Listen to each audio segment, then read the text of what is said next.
fishery.news కు స్వాగతం. రొయ్య పిల్లలను ఎంచుకునే సమయంలో సరైన హ్యాచరీ ఎంపిక అత్యంత ముఖ్యం. కోస్టల్ ఆక్వాకల్చర్ అథారిటీ ద్వారా అప్రూవ్ అయిన హ్యాచరీ నుండి సీడ్ తెచ్చుకోవడం ఉత్తమం. రైతులు అందరూ బల్క్ ఆర్డర్ పెడితే మంచి ధరతో ఆరోగ్యకరమైన సీడ్ లభిస్తుంది. హ్యాచరీ దగ్గర 1 నుండి 2 రోజులు ఉండి క్వాలిటీ సీడ్ను ఎంపిక చేయాలి.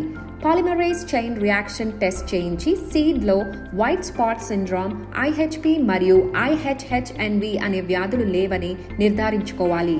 మైక్రోస్కోపిక్ ప్రక్రియల ద్వారా సీడ్ సైజ్ సమానంగా ఉందా మరియు మజిల్ గట్ నిష్పత్తి 4:1 ఉందా అని పరిశీలించాలి. స్ట్రెస్ పరీక్షలు నిర్వహించి ఉష్ణోగ్రత హెచ్చుతగ్గులు మరియు సాలినిటీ ఒడిదుడుకులను ఎదుర్కొన్నప్పుడు సర్వైవల్ రేటు 90%కి పైగా ఉందా అన్నది చూసుకోవాలి. అలాగే ఫార్మలిన్తో 90% సర్వైవల్ రేట్ ఉందో లేదో పరీక్షించాలి.